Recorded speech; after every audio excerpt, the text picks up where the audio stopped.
Hello everyone, I am Harsh Amin and today we have a bike that goes by the name Black Arrow.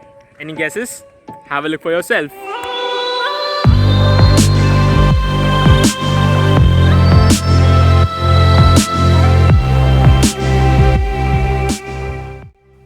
So a short introduction about the brand for the people who don't know what Husqvarna is. It is a Swedish brand that initially around 300 years back they used to manufacture guns. So even in the logo of the Husqvarna you will see a resemblance of a nozzle of a gun. So the company started manufacturing motorcycles in 1903 and it got acquired by multiple groups like the Kachiva group, the BMW group, and then finally in 2013 they became the part of the KTM family. And now in India, finally, after so many years, we have the 250s, the Husqvarna 250s available, and they are based on the concept of the KTM 250s. So you may see a lot of resemblance on the inside, but the outside, the whole styling of the bike is completely different. You'll see a Swedish touch on the whole body of the bike, and it looks great. I mean, it looks really classy. The bike is based on the concept of the Duke 250. It shares the exact same engine spec and the power numbers and everything, mostly from the Duke 250. The frame is a bit different compared to the Duke 50. It is a shorter frame, so you see the bike is short from the behind. And if you're new to the bikes, you may feel that the bike gives you a feel like a Navi, the Honda Navi. But when you actually come closer to the bike, you realize that no, it is much bigger. It is much higher than the Navi, and Husqvarna here has tried to replicate the scrambler look here. It looks like an urban scrambler. It looks really sophisticated the way it is designed. I mean, from the side, if you see, it literally has two body parts. This, the big one, this, and the short one here. So it literally looks like it is divided into two body pieces.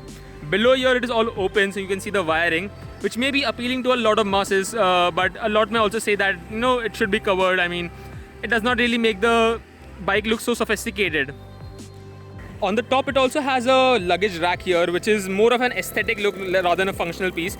I mean, it is functional, but not if you are actually planning to carry a lot of luggage on this one. So it looks nice, an aesthetic look to this one. One of the very plus points of this bike is each and every light on this bike is an LED. Each and every light. For example, the headlamp here. I'll turn on the headlamp and I'll show it to you. So it has really nice, beautiful looking DRLs here on the sides. It looks beautiful on the circumference of the headlamp. Let me turn on the engine and I can show you the lights. So this is the regular light, the normal light, and when I turn on the high beam, this is how the high beam looks. So it is very bright, as you see. Talking about the indicators, both LED. On the rear, it has a nice red DRL here, which looks really bright, and it's eye-catchy here. When you press the brake, it becomes completely red. There are a few LEDs on the top that brighten up. The indicators, both of them are LEDs on the rear, so they look really nice, bright, and they are visible from far away. I love this thing. And also on the rear is really short, so the number plate is mounted on the wheel hugger here, which is an extension from the swing arm, which looks really nice. And the silencer also has a nice cover here. This is different from the Whitpillion. The Whitpillion does not have a cover. The Swatpillion does have a cover on the silencer. On the front, the bike has upside down forks from WP, similar to the ones that are available on the Dukes.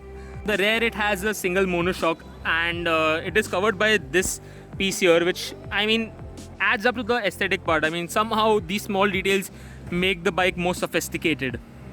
Tires on this one are 17-inch wheels, both of them front and back both are alloys. They are 8-spoke alloys, and the Whitpillion has a 5-spoke alloy. The tire on the front is a 110 by 70 section tire.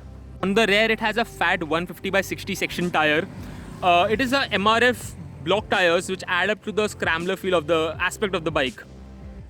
It has discs on front as well as on the rear, a huge 320mm disc on the front, and on the rear it has a nice 230mm disc, which gives a lot of stopping power to the bike. And also to tame the stopping power, we have ABS, a dual channel ABS. That's actually fantastic on the bike. So with a fat tire and a dual channel ABS on this bike, you get tremendous braking power. Exhaust is nice long on the back, and it has a Husqvarna branding there, which also reads Husqvarna motorcycles here. It has a cover here, which is nice. And let's listen to the exhaust note now.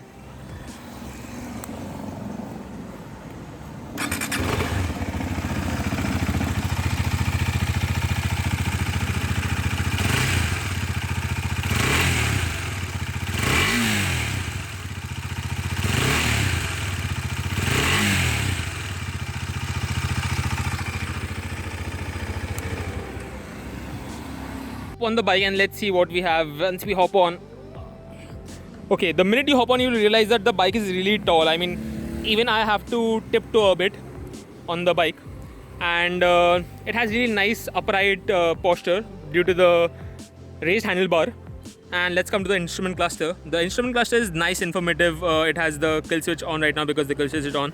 Let's turn it off, and yeah, we have the side stand down indicator. Let's put the side stand up, and we have all the details: the speed, the total kilometers, the fuel range. Let's say the bike will run for 110 kilometers now, and the fuel gauge indicator here, the temperature indicator here, and mostly a lot of details. We have the neutral indicator, the ABS indicator there, the tachometer, the odometer, and the usual things that we have. It has a nice Husqvarna branding here. It is nice. It somewhere, I mean, gives a really nice retro look to the bike. I don't know why, because it's circular. But yeah, it's nice. It may be hard to read this thing in the night or maybe in the rains, but yeah, it's pretty good. And it has the key slot mounted here on the tank. So I really love all the bikes that have the key slot mounted on the tanks. The switches here are backlit, so it is very cool. I love the backlit part of the switches. It gives a sophisticated feel to the bike. I mean, it's pretty cool. And it's easily accessible. All the switches are really accessible.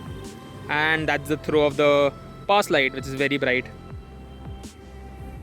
So the mirrors on this one are round circular mirrors, and they're really wide, so they give you a nice view on what is behind you when you're riding. Even when you're trying to maneuver the bike from left to right, you can clearly see what is behind you for both the mirrors. They're really nice. I love them. It's a lovely evening, and I think it is a time to take this sweetie for a spin.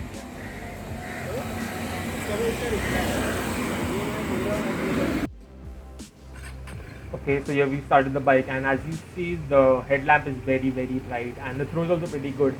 So if you're taking out this bike for a spin in the night, it is going to be a bliss because of the light, and the horn is also pretty loud. That's good. So the feel of the button is pretty good. The tactility of the button is nice, so I like the quality of the buttons. The clutch is very smooth to engage and disengage, and the gearbox is also very nice to operate. It is a 6-speed gearbox here, so I really like the refinement on the clutch and the gearbox. The bike does feel really narrow between your legs, so if you like the big bike feel, you can go for the Dominar of the Duke 250, but this bike won't be able to give you the big bike feel. It is very narrow. That does not mean that you'll be compromising on the power part, because this does make the top of the line power in a 250cc segment. I love the way the power is being produced on this one, but it may not be able to hamper the big bike feel that usually a lot of people love. So the Sword Sprint is designed to be more of a urban scrambler, which means that it should be able to go off-roads. But honestly, it's more of a design styling thing rather than an actual functional thing for it to go off-roads. Also, one of the things that I like about the Huskies is that they are very flickable. Being that they are narrow, the weight is also less, and it is very easy to flick the bike from left to right or right to left, and that's really good to have in a bike. Also realize that the turning radius of the bike is very short, so if you're taking this bike out on a spin in the street, you are going to love this thing. So the bike has the same engine as the Duke 250, the 248cc single cylinder liquid cooled engine that produces 24 Newton meters of torque at 7000 rpm and 30 PS of top power at 9000 rpm. And I seriously think that the engine performs phenomenal. It does produce segment leading power, and also the power is well distributed. So I have no complaints from the engine. Just one small complaint would be that at higher RPMs I did feel that there were a few vibes on the handlebar. So the refinement on the Duke 250 is better, but other than that the engine is pretty refined. If I were to ignore the vibes, the engine is pretty refined. So I love the way the engine performs. Also, the Husqvarnas are priced much lesser than the Duke 250, so one of the reasons that you may go for an Husqvarna is because of the great pricing that the bike is available at. So both the Husqvarnas will give you an average fuel economy of about 30 to 33 kilometers per liter, which is a pretty good fuel economy considering it's a 250cc and produces so much of power.